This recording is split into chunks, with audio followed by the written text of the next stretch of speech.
Muy buenos días, amigos televidentes. Sean todos ustedes bienvenidos al programa Puntos de Vista del día de hoy. Me siento muy complacida de compartir con ustedes, con Janoy Vargas, presidente del Colegio de Psicólogos de República Dominicana y fundador de la Fundación Volver.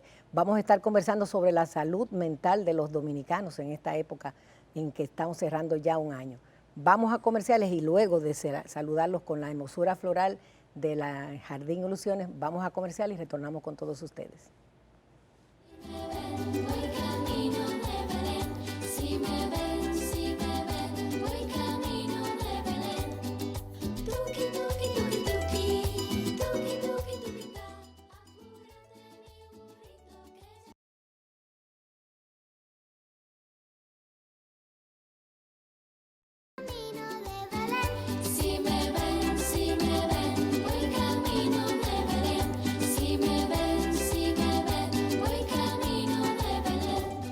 Me complace compartir con todos ustedes una entrevista con Janoy Vargas, quien está presidiendo recientemente el Colegio Dominicano de Psicólogos. Además, tiene un largo historial de atención a la salud mental en República Dominicana a través de su clínica Volver y a través de la Fundación Renacer.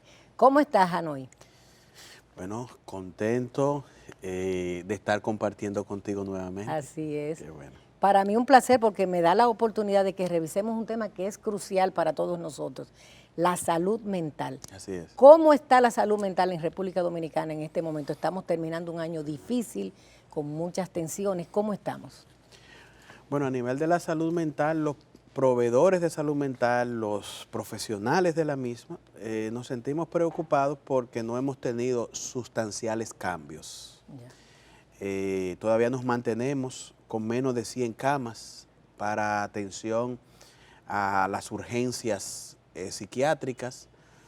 Nos mantenemos con un presupuesto que está por debajo del 1% de lo que se le da a salud pública, que básicamente para salud mental es casi nada, con una gran cantidad de proveedores de salud desempleados, habiendo la necesidad de atraerlos al sistema a nivel de lo que es el trabajo en salud mental. Nos preocupa también el que cada día es más creciente el número de personas que estudian la psicología y que no hay un posicionamiento en ese sentido.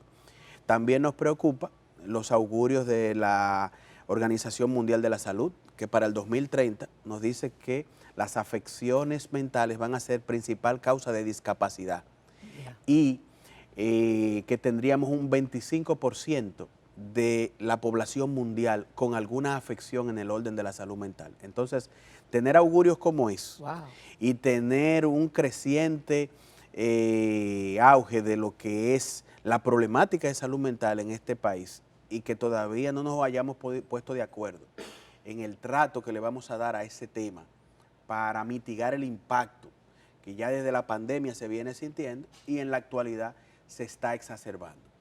Hay un tema terrible y es que los sistemas de salud no prevén atención para los enfermos mentales. Por ejemplo, las ARS no lo incluyen entre sus servicios. ¿Cómo manejar una situación como esta? Bien, bueno, eso es parte de la respuesta que da el sistema y que, dicho sea de paso, complica el problema. Así es. Ahora mismo hay un proyecto de modificación a la Ley de Seguridad Social, que es la 8701. Hay una propuesta, tiene 10 años en proceso. Esperamos que salga y que empiece a puntualizarse cómo va a aportar esta modificación a esta ley. Y esperamos de ella que salga a relucir la necesidad de que las ARS, es decir, la obligatoriedad de que las ARS le den cobertura a los temas de salud mental en el país, no de manera discriminada, como hasta ahora lo han estado haciendo. ¿Por qué? Porque, digo de manera discriminada, porque, por ejemplo, un profesional de la salud mental que termina su universidad, que hace maestría, no tiene establecido cuáles son los requisitos con los que hay que cumplir para que las ARS lo acojan dentro de ese plan de servicio. Es decir, queda a merced de ellos escoger.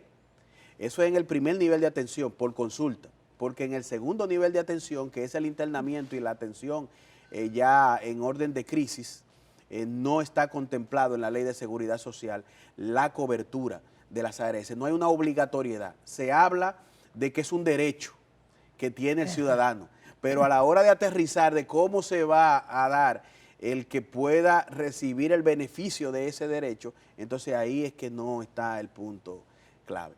Tenemos una ley en el Congreso, la del diputado Aníbal Díaz, que sí especifica, es una propuesta de ley básicamente muy específica, y esa sí especifica cómo deberían las ARS cubrir.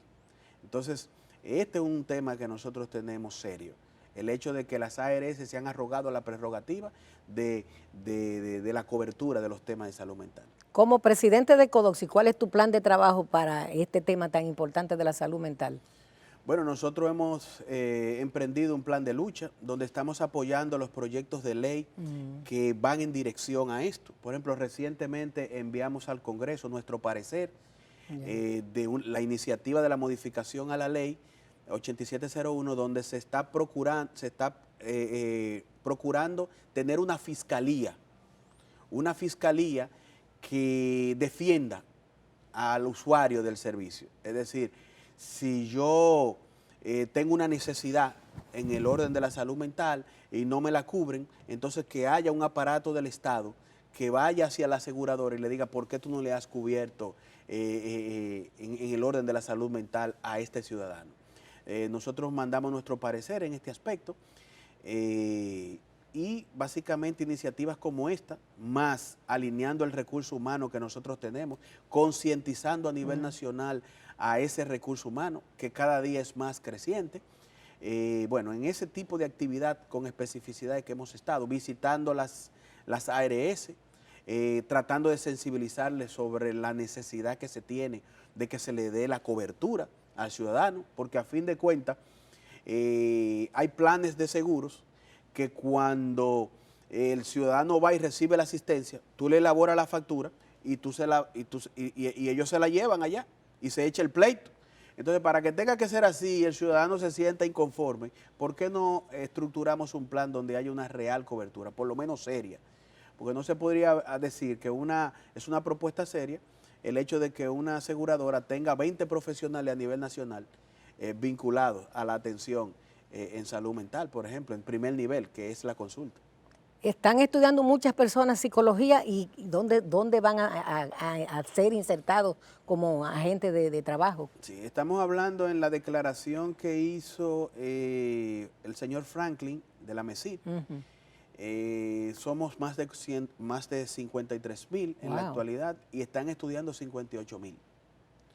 Entonces, ¿Y dónde van a encontrar empleo? Eso es preocupante porque calculamos que hay un 80% de ellos que no está dedicado a su área para lo que estudiaron. Hay una parte que está asimilada en el sistema de educación, hay otra parte que está asimilada dentro de lo que es salud pública, otra que funciona de manera privada, hay otra que dentro de la psicología organizacional está asimilada por las empresas, pero cuando tú calculas, los que están posicionados son mucho menos que lo que ameritan emplearse y no tienen la oportunidad de empleo. Entonces, eso nos preocupa porque para el 2025 posiblemente seamos unos 100,000. Y aunque se dice que la psicología es fácil de estudiar, créanme que no es fácil de ejercer. No es fácil de ejercer. Creo que las universidades tienen que implementar mayor rigor en ese aspecto y tenemos que abocarnos a un plan estratégico para reevaluar ese crecimiento. Sí. La presencia de psicólogos en la escuela, ¿cómo la ves? Bueno, tenemos una crítica ahí porque el psicólogo que es asimilado dentro del sistema educativo entra como orientador, que es una categoría dentro de lo que es el trabajo significativamente por debajo del expertizo de la capacitación profesional que se recibe. Entonces no se le saca el mayor provecho. Nosotros estamos lidiando en una propuesta que le estamos elaborando a educación para que se haga una diferenciación entre el psicólogo escolar y el orientador desde el punto de vista Claro. del rol dentro del sistema. Y hace tiempo que hemos estado puntualizando que la escuela es fundamental para ayudarle a los padres en aspectos de modificación conductual y de asistencia en el orden de salud mental. Ahora mismo se quiere invalidar la educación de los padres, o no invalidar, sino contrarrestar con ciertas líneas, ¿verdad? Que tienen que ver con asuntos de género y todo eso, pero creo que no son los temas fundamentales. ¿Cómo no? Hay otros temas. Bien, pues esos otros temas los vamos a tratar en el próximo segmento, no se vayan. El lucerito mañanero ilumina mi sendero. El lucerito mañanero ilumina mi sendero. Si me ven, voy camino de Belén. Si me ven, camino de Belén. Si me ven, voy camino de Belén. Si me ven, voy camino. Nos acompaña en el día de hoy Hanoi Vargas, quien es el presidente de CODOCSI, el Colegio Dominicano de Psicólogos. Yo quisiera saber a través de Hanoi, ¿qué cosas están llegando a la consulta de los psicólogos en este momento? ¿Cuáles son las afecciones principales que ustedes tratan? Bueno, predomina la depresión, predominan los temas vinculados con la ansiedad, los que se relacionan con el uso o abuso de sustancias psicoactivas. Esos son básicamente las tres patologías que se están viendo con mayor frecuencia. Miremoslos cada una de ellas por separado. ¿Qué te parece? Bueno, en el caso de la depresión, nosotros ya lo venimos analizando desde hace tiempo en relación al efecto de la pospandemia y a la pandemia misma, que encerró mucho a las personas y básicamente le cambió drásticamente la vida, tan rápido que no pudo ser asimilado. Los temas de ansiedad, porque en la carga que nosotros tenemos de enfrentar cosas de la vida que sufrieron cambios radicales y que nos afectan hasta el punto de que nos llevan a perder el sueño. Así es. Y que descompensa al sistema nervioso central. Nos lleva a hacer uso adaptativo, por ejemplo, de sustancias psicoactivas para poder dormir, y ya ahí se viene complicando la cosa. Inciden a nivel de crear debut en cuanto a ciertas patologías, personas que ya tienen, sea por predisposición genética o por vulnerabilidad psicológica, estaban ahí en esa frontera y recibieron el empujoncito para debutar con un trastorno. Es decir, esa es la realidad que nosotros tenemos. Y lo dice claramente el tema de que estamos viendo aumento en las tasas de suicidio. Sí. Bien. Y no lo estamos viendo solamente aquí en República Dominicana, lo estamos viendo a nivel mundial. De hecho, desde el 2002, son más personas las que mueren porque deciden quitarse la vida a las personas que mueren en crímenes violentos, ¿verdad? A nivel ya de guerras o a nivel de los crímenes que se dan en el ámbito delictivo. Son más las personas que deciden quitarse la vida personalmente. En el 2002 tuvimos unas 873,000 personas que decidieron quitarse la vida. Y estaba por debajo la otra cifra, es decir, la de crímenes violentos, por guerras o por delincuencia. Entonces eso es preocupante porque nos lleva a la idea de que es más fácil que una persona decida quitarse la vida a que otro se la quite. Entonces, ¿qué nos lleva a despreciar así nuestra vida? ¿Cuáles son las señales de advertencia que debe tomar en cuenta una familia cuando ve que alguien está en depresión, pero que podría llegar a la última instancia de quitarse la vida? ¿Cómo manejar eso? Bien, habría que enfocarse básicamente en los síntomas. Personas que decaen en su ánimo significativamente, se encierran en su habitación, empiezan a tener un diálogo pesimista, a expresar desinterés por la vida, empiezan a enfocarse y a rumiar cosas negativas del pasado.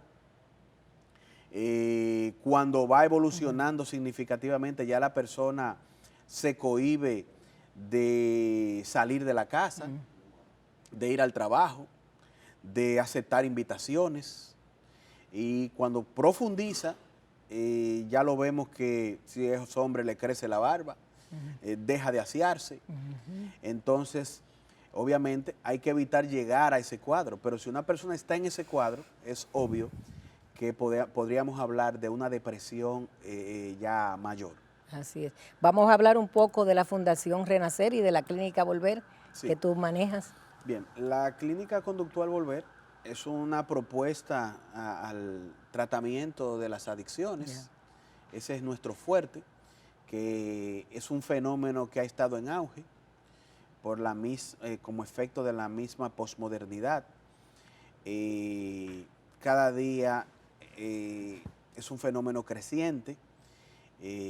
Nosotros, aunque nos enfocamos en la parte de la atención, una de nuestras observaciones al sistema mismo es que tiene que establecerse un sistema preventivo, porque de verdad le puedo decir que no tenemos respuesta dentro del sistema de atención en la magnitud, en la misma magnitud en que va creciendo el fenómeno, porque ya el fenómeno va creciendo desde la niñez misma, cuando los niños empiezan a ser vulnerabilizados mentalmente con muchas horas en el uso de equipos electrónicos, el uso de juegos electrónicos.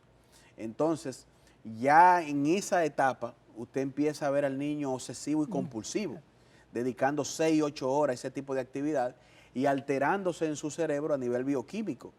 Entonces, ya cuando ese niño va creciendo, ya está establecido un patrón obsesivo y compulsivo, que puede muy bien transferirlo hacia otra área de su vida, vinculado con otro tipo de actividades que son de impacto negativo.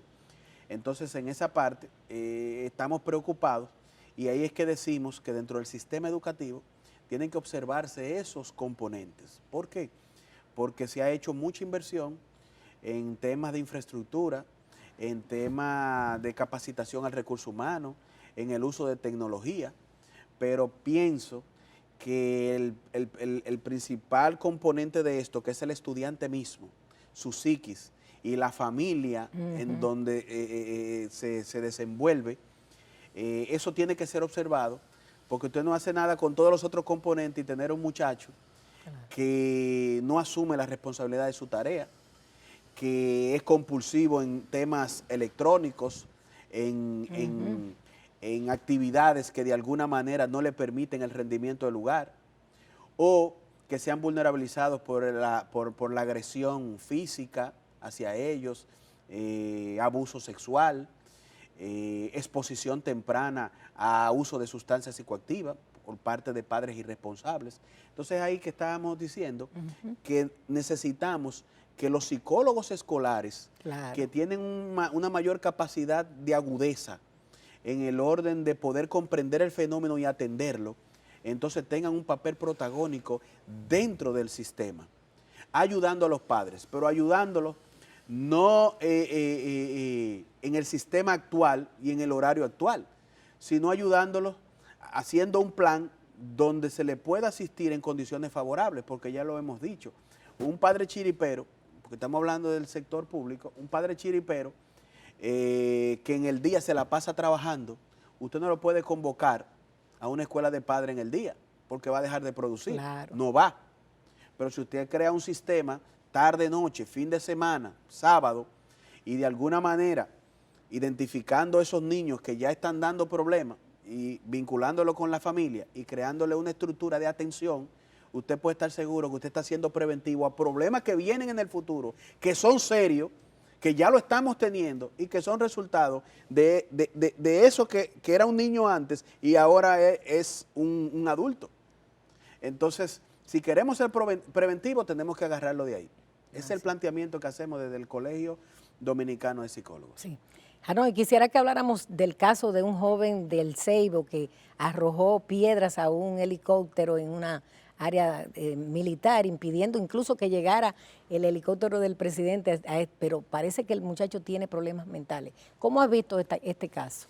Sí, esos son de los temas que nos preocupan también porque ya se ha criticado el trato que le han dado a ese caso. Así es. La comunidad habla de un muchacho con retardos mentales, donde la alternativa que se ha dado es 3 meses de coerción, cuando simple y llanamente lo que procedía ahí era darle una atención en el orden ya de otros temas de salud mental, Claro. de indagar de otras formas y de abordar el tema de otra forma, pero realmente es de lo que nos preocupa. La respuesta que da el sistema a situaciones que no se está llamado a proceder así. Y yo te puedo mencionar muchos casos, por ejemplo, enfermos de adicción, que tú lo ves en los puntos que van a buscar sustancia para autoadministrársela producto de su enfermedad. A esa persona lo agarran ahí, lo llevan a prisión, lo fichan y ya luego no encuentra un trabajo.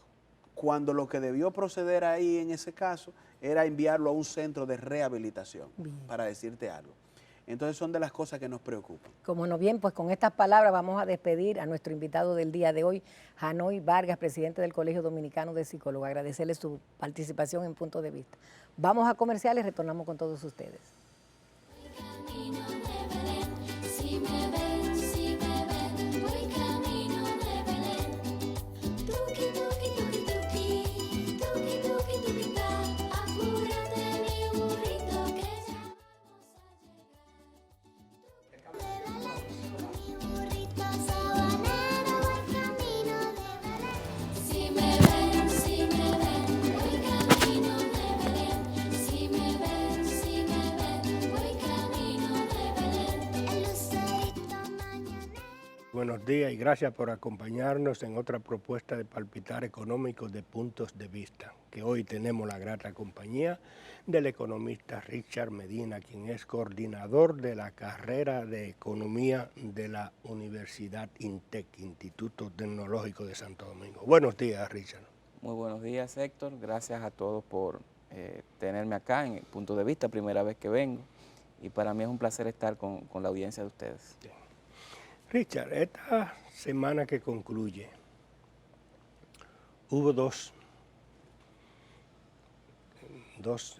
noticias, vamos, para no buscarle mucha vuelta, que han puesto a los entendidos, investigadores, a ustedes los economistas, a analizar y hacer proyecciones. Y me refiero primero, el lunes, el Banco Central elevó su tasa de referencia, lo que le llaman tasa de política monetaria, en 25 puntos básicos y la llevó a 8,50% anual. Y 2 días después, la Reserva Federal, o sea, el Banco Central de los Estados Unidos, hizo un aumento que parece hasta exorbitante de 75 puntos básicos y la puso en una brecha, en un break de entre 3,75 por ahí y 4, sí. ¿Cómo ustedes, qué lectura le dan a esa situación y la aterrizamos con la economía dominicana, con lo que está pasando? Sí. Pienso que lo que hizo la Reserva Federal era bastante anticipado, tanto por los mercados como por los bancos centrales de países de América Latina, incluyendo República Dominicana, que toman como, digamos, como variable a consultar el nivel de la tasa de política monetaria de Estados Unidos. Entonces, primero vamos a decir que ese fue un paso en Estados Unidos bastante esperado. Ya el mismo Banco Central Americano, la Reserva Federal, en diversas ruedas de prensa de sus miembros titulares había dicho que venía un incremento de esa magnitud o cercano a esa magnitud. Entonces ya los mercados estaban preparados. Eso sucede porque la Reserva Federal está tratando de mitigar o minimizar la inflación lo más que puede y sube su tasa de política monetaria, su tasa de interés. Con esto lo que busca es que las tasas de interés de todos los instrumentos financieros, ya sea de préstamos, hipotecas, como de bonos, como de cuentas de ahorro, certificados de depósito, aumenten. Y eso tiene dos efectos. Primero, que las empresas y los individuos, las personas, no tomemos tantos préstamos, por lo tanto baje un poco la actividad económica. Y segundo, que aquellos que tienen ahorros, que tienen dinero, no lo gasten, no consuman mucho, sino que dejen una parte y la ahorren. ¿Por qué? Porque el ahorro le está dando una tasa de interés más alta. Con eso lo que se busca es disminuir lo que se llama demanda agregada, es decir, consumo e inversión. ¿Para qué? Para quitarle presión por el lado de la demanda a una oferta que todavía no se ha recuperado plenamente a niveles prepandemia. Entonces, si la demanda de bienes y servicios va bajando al nivel donde está la oferta o la producción de bienes y servicios, las presiones de inflación se van deteniendo. Ese aumento de la tasa de política monetaria en Estados Unidos, como dije, se esperaba y el Banco Central Dominicano ha ido reaccionando de manera anticipada a aumentos futuros de la Reserva Federal. Entonces pienso que era lo que la comunidad económica tenía en el radar, lo que se veía en el futuro cercano. Y estos son momentos en que los bancos centrales, viendo una inflación mucho más elevada de lo que ellos consideran normal o esperado, o el objetivo, pues entonces aumentan su tasa de política para tratar de reducir o minimizar esas presiones inflacionarias. Y pero incluso en esa misma información, el presidente de la Reserva Federal dejó prácticamente abierta que vienen posteriores aumentos de la tasa de referencia. Parece que le ha sido rebelde la inflación en Estados Unidos. Sí, es una situación que ellos, digamos, para mostrar credibilidad, deben, con todos los medios que tienen a su disposición, enfrentar la inflación. Ellos tienen un nivel de inflación esperado de aproximadamente 2%, como usted dijo. Efectivamente, Jerome Powell, presidente de la Reserva Federal, explicó que podían venir más aumentos, aunque en menor magnitud, no quizás de 75 puntos básicos ya en el futuro. Ellos se reúnen cada 45 días aproximadamente para tomar esa decisión. Y es de esperarse que quizás no la que viene, sino la siguiente, o la que viene la siguiente, pueda haber otro aumento de menos de 75 puntos básicos. La realidad es que ellos, hasta que no vean la tasa de inflación convergiendo en el mediano plazo al 2%, no van a parar. Y esa es compatible, esa actitud en un mercado, bueno, dicen los entendidos que el mercado laboral de Estados Unidos se ha mantenido muy activo y que por tanto la economía sigue, no ha decaído. Hubo una noticia de que en el trimestre que tuvo, en el trimestre fue que hubo un crecimiento Sí. que rompió el ciclo de la recesión. Sí. ¿Pudiera entonces verse afectada esa situación? O sea, si queremos crecer y estabilidad de precio al mismo tiempo, ¿no es medio contradictorio? Sucede que después de la pandemia, mucha gente se quedó en su casa en la pandemia, recibió ayudas del gobierno americano y no pudo gastar ese dinero. Lo que hacía era que compraba o medicinas o comida. No podía salir al cine, no podía irse de vacaciones, no podía comprar ropa porque estaba todo cerrado. Cuando se abrió la economía mundial, incluyendo la americana, esos hogares, esos consumidores que tenían dinero ahorrado, lo que hicieron fue comenzaron a consumir todo aquello que no pudieron consumir mientras estábamos encerrados. Entonces, eso provocó un aumento de la demanda de bienes y servicios muy elevado, pero esa demanda de bienes y servicios no estaba siendo satisfecha por la producción y venta de bienes y servicios del otro lado. ¿Por qué? Porque esa todavía estaba con más rezago. Muchos insumos que se utilizan para producir bienes en Estados Unidos o bienes terminados que se consumen en Estados Unidos provienen de Asia y Asia en ese tiempo estaba cerrado. Entonces hubo mucha demanda, poca oferta de bienes y lo que hubo fue, bueno, una inflación. ¿Por qué? Porque si hay más demanda que oferta, lo que tienden a subir los precios. Entonces, esa situación fue sucediendo. Estados Unidos se recuperó a nivel económico mucho más rápido que Europa y mucho más rápido que casi todos los países de Asia. Por eso, ¿por qué? Porque la demanda abrió primero y la demanda creció de manera muy acelerada. Generó inflación. Entonces pienso que ahora mismo la Reserva Federal, más que preocuparse por el crecimiento, que es importante, se está preocupando más por disminuir o que la tasa de inflación sea menor. Eso no quiere decir que ellos no observen el nivel del crecimiento económico, el cual, como usted bien dice, todavía se mantiene en niveles bastante buenos y hay un mercado de trabajo que, a pesar de ciertos baches que ha tenido en los últimos meses, se mantiene bastante fuerte. Entonces, digamos que todavía el efecto de aumentos de tasa de política monetaria en Estados Unidos no se está sintiendo plenamente en lo que se llama la economía real, es decir, en cómo crece la economía de Estados Unidos. O sea, incluso hay algunas opiniones de economistas que dicen que ese exceso de liquidez en la economía todavía no se ha agotado, que todas esas ayudas federales que recibieron, todavía quedan algunos remanentes por ahí que la gente... Y no nada más eso, sino que también la Reserva Federal, como hicimos acá, como hicimos en muchos países de América Latina, inyectó mucha liquidez en el mercado. O sea, había liquidez por alrededor de, la hoja de balance del Banco Central de Estados Unidos andaba por 4 trillones de dólares y después de la pandemia subió casi a 9 trillones de dólares. O sea, que eso fue ayuda que se inyectó en préstamos a empresas, préstamos para reconstrucción, préstamos para pagar nómina. Y toda esa liquidez está en el mercado de Estados Unidos. Ellos tienen un plan que de junio de este año a junio del año que viene, van a desmontar 1 trillón de dólares, van a recogerlo. Pero quedan todavía casi 4 trillones en exceso. Demasiado. Por lo tanto, ese circulante generó mucha presión también a nivel de precios. Sí. Richard, me gustaría que habláramos un poco del panorama ya a nosotros en este escenario donde por los vínculos entre ambas economías siempre cualquier cosa que pase por allá impacta aquí, pero vamos primero a hacer una breve pausa comercial. Si me ven, voy camino de Belén. El lucerito mañanero ilumina mi sendero. El lucerito mañanero ilumina mi sendero. Si me ven, voy camino de Belén.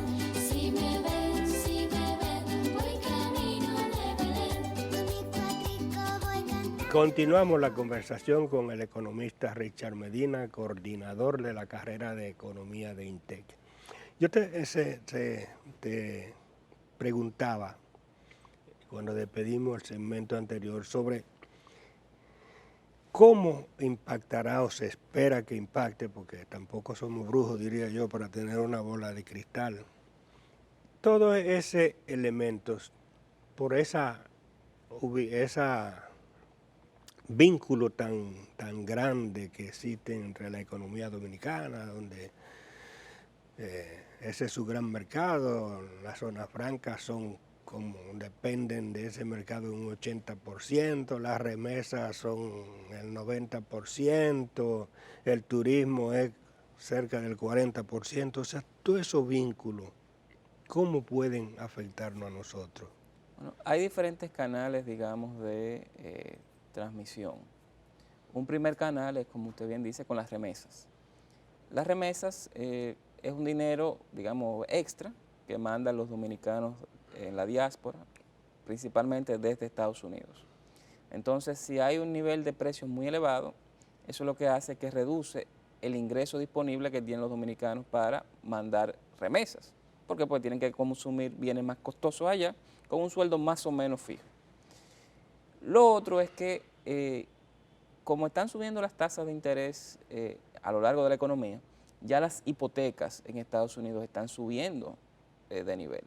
Antes estaban alrededor de 2%, 30 años, ya están en más de 5%. Entonces eso hace que la cuota de un préstamo de un dominicano que viva allá y que compró una vivienda, es más que se duplique. Por otro lado, los precios de la vivienda están cayendo ahora. Por lo tanto, es de esperarse que haya muchas personas que hagan, algún segmento de personas que haga default, que no pueda pagar o entienda que no debe pagar su hipoteca porque el precio ya es mucho más barato de lo que entendía que valía. Y por lo tanto eso va a ralentizar un poco el mercado de construcción allá. Muchos dominicanos trabajan en construcción, sobre todo en los estados del noreste. Y por lo tanto pienso que ahí puede haber cierta afectación con el nivel de empleo en el año que viene. Eso obviamente no se ha materializado, los dominicanos tienen unos niveles de empleo bastante elevados dentro de las comunidades hispanas allá. Una gran parte de ellos trabaja en servicios tipo cuidado de adultos, cuidado de personas enfermas, de enfermería, y por lo tanto son sectores de servicios que es muy difícil que reduzca su empleo. O sea que el efecto ahí va a ser un poquito ambiguo, hay que ver cómo se comporta el mercado de construcción. Eso por un lado. Por el otro lado, el turismo es importante. Una gran parte del turismo dominicano que llegó luego de la pandemia fueron dominicanos residentes en Estados Unidos y también norteamericanos extranjeros que viven en Estados Unidos. Por lo tanto, si hay dificultades a nivel de los precios, como estamos viendo ahora, y también hay altos préstamos para usted irse de vacaciones con alta tasa de interés, es probable que eso reduzca un poquito la cantidad de turistas que vienen. No creo que lo afecte tanto. Por otro lado, a nivel de inversión, pienso que la inversión se va a mantener bastante fuerte, llegando desde Estados Unidos hacia República Dominicana, y también de España, también de Francia, también de México, porque República Dominicana fue aumentando su tasa de interés de política monetaria más rápido que Estados Unidos, y se creó un diferencial a favor de los activos en pesos de República Dominicana. Eso hizo que viniera mucha inversión este año y final del año pasado, y es lo que ha traído los dólares que han permitido que el peso se aprecie, es decir, que el precio del dólar en República Dominicana, el precio nominal, baje. Recordemos que estaba en 56, 57, 55 el año pasado y ahora está en 54, 53 por 1. Entonces, eso lo que hace es que indudablemente encarece un poco a nivel, al menos en el corto plazo, las exportaciones dominicanas. No creo que le quite competitividad de manera fuerte, pero sí en el corto plazo podemos ver que nuestras exportaciones se van a encarecer un poco y nuestras importaciones, por el contrario, se van a hacer más baratas. ¿Y tus proyecciones para el cierre de este año, que faltan apenas 2 meses o menos de 2 meses? ¿Tú entiendes que por dónde los grandes cifras macroeconómicas crecerá el PIB a su acostumbrado nicho, que es de 5 y tanto %, y la inflación por dónde quedará? Yo creo que el PIB dominicano, República Dominicana ha sido históricamente el campeón del crecimiento económico en América Latina, uno de los países que más crece en el mundo, de los países en desarrollo que más crece en el mundo. Pienso que no va a ser diferente este año. Yo estoy viendo un crecimiento en torno al 5.1, 5.2%. Eso es para el año 2022 completo. A nivel de inflación, vimos ayer el dato, ¿cuándo fue? Ayer no. El jueves. Vimos el dato de inflación alrededor de 8.24% interanual para octubre de este año. Entonces quizá la inflación quede 7.8, alrededor de 7.8% en diciembre para, digamos, el año completo. Creo que son cifras bastante buenas, o sea, la inflación obviamente, nosotros estamos acostumbrados entre 2013 a 2019 en ver una inflación de 2.7%, no estamos en ese momento, estamos en un momento de alta inflación y bueno, la inflación ha ido convergiendo a niveles menores. Eso no significa que están bajando los precios, sino que la inflación, que están subiendo menos aceleradamente. Y a nivel fiscal, que es otra gran interrogante, pienso que el déficit fiscal va a estar quedando alrededor de 3.1% del PIB, que es un valor que siempre hemos visto en los últimos 10, 12 años. O sea que estamos en la misma condición. Circula por ahí. Sí, 3.1%. Lo calculan 2.7, 2.8, pero después... Sí, se dispara. Ahí el gobierno proyectaba 3% del PIB a final de 2022, cuando hizo el presupuesto reformulado de este año. Pero vino Fiona, y sé que ahí se debe gastar en reconstrucción en las provincias de la región este, alrededor de 0.2% del PIB, o sea que debe andar 3.1, 3.2% del PIB.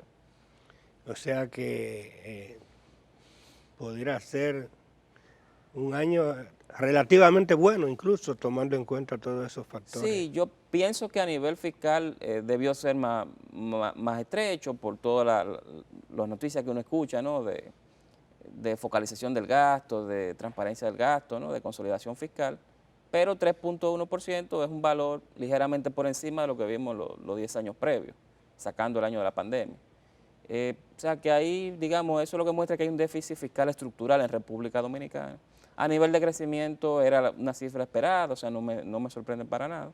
El país, como dije, crece bastante y ahora está creciendo impulsado por el sector de hoteles, bares y restaurantes, es decir, el turismo, que se ha recuperado respecto a 2021, está bastante bien. Y a nivel de inflación yo creo que es un resultado bastante bueno, hay que felicitar al Banco Central, porque el manejo que ha tenido de la política monetaria y cómo eso ha incidido en las tasas de interés de la economía y cómo eso ha incidido a nivel de tipo de cambio, me parece que ha sido bastante acertado. ¿Tú entiendes que en lo que resta del año debería producirse algunos ajustes más en la tasa de política monetaria? Pienso que eso no se puede descartar, aunque sí el Banco Central entiendo que va a estar evaluando cuáles son los efectos ya de todos los ajustes al alza que ha hecho desde noviembre de 2021. El Banco Central ha hecho alrededor de 10 ajustes, 10 aumentos, pasó de 3% en final de octubre de 2021 a 8.5% ahora en noviembre. Entonces ha subido acumulado 5.5%, es bastante. De hecho, desde 2010 no teníamos una tasa de política monetaria tan elevada como la tenemos hoy. Entonces pienso que el Banco Central es posible que venga quizás un aumento más de 25 puntos básicos, de 0.25%, pero también ellos pueden estar esperando ver cómo los aumentos que ya han hecho, los 10 aumentos, se van a ir materializando a través de los distintos canales de transmisión. Y para dar un ejemplo, las tasas de interés están subiendo a nivel local. La tasa, por ejemplo, de activa promedio ponderada, que es la de préstamos, ha subido más de 370 puntos básicos, es decir, que eso es más de 3.7 puntos porcentuales de octubre del año pasado a octubre de 2022. Y todo eso tiene que ver ya con el cambio de dirección de la política monetaria. Claro que sí. No ha subido más, entiendo, porque hay muchos préstamos que se dieron durante la pandemia para apoyo que no revisan su tasa sino hasta mayo o inician a revisarla en mayo de 2023. Después de ahí va a haber muchos préstamos que van a recibir una alza de su tasa de interés. Vamos a decir. Bueno, Richard, yo te agradezco la amabilidad que has tenido y como tú tocaste un punto muy neurálgico, diría yo, para la economía, que es el aspecto fiscal. Desde ahora te estoy dejando una invitación para un próximo encuentro, Claro que que ya sí. te avisaré. Claro que sí. Y a ustedes, amigos televidentes, como siempre, la cita para el otro punto de vista el próximo domingo. Hasta entonces. Si me ven, voy camino.